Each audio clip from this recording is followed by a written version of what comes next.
Hi hello welcome to Kranti Ranga's world. ఏంటి పాలు పోసి కలుపుతున్నానని చూస్తున్నారా? సగ్గుబియ్యంతో పాయసం చేసేద్దాం రండి. ఈ వేసవిలో పిల్లలకైనా పెద్దలకైనా శరీరం చలవ చేసేలా చాలా ఈజీగా టేస్టీగా చేసేసుకుందాం రండి. ఈ సగ్గుబియ్యం పాయసం కోసం ఓ అరగంట ముందుగా సగ్గుబియ్యంని శనగపప్పుని నీళ్ళల్లో నానబెట్టి తీసుకోవాలి.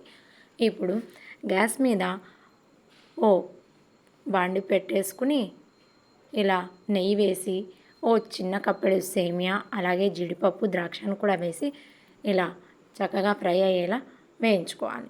వేయించుకున్న తర్వాత పక్కకు తీసి పెట్టుకుని ఇదే ప్యాన్లో చూసారా ఇలా అరగంట ముందుగా నానబెట్టుకుంటే చక్కగా నానిపోతాయి. శనగపప్పు ప్లేస్లో మీరు పెసరపప్పు అయినా తీసుకోవచ్చు, అది మీ ఇష్టం.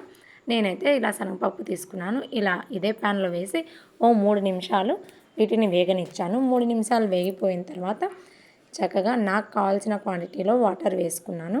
శనగపప్పును ఉడికించాలి కదా, శనగపప్పు సగ్గుబియ్యం 2 ఈక్వల్గా ఉడికిపోతాయి. ఇలా ఉడికించుకోవాలి.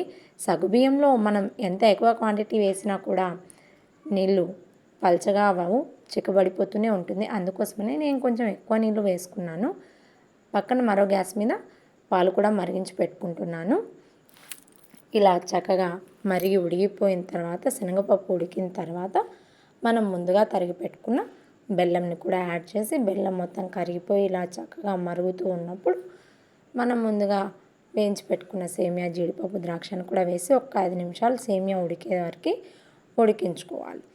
ఉడికించుకున్న తర్వాత గ్యాస్ బంద్ చేసి కొంచెం చల్లబడే వరకు ఉంచాలి. ఇలా వేడివేడిగా ఉన్నప్పుడు మనం పాలు పోసేసామంటే బెల్లం వేసాం కాబట్టి విరిగిపోతుంది కదండి.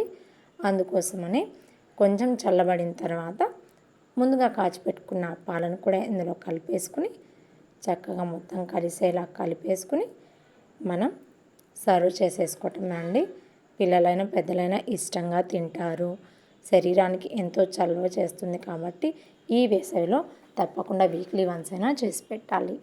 తప్పకుండా ట్రై చేయండి. నా వీడియో మీకు నచ్చినట్లయితే లైక్ చేసి ఛానల్ని సబ్స్క్రైబ్ చేసుకోండి ఫ్రెండ్స్. అలాగే మీ ఫ్యామిలీస్ అండ్ ఫ్రెండ్స్కి షేర్ చేయండి. Thank you for watching.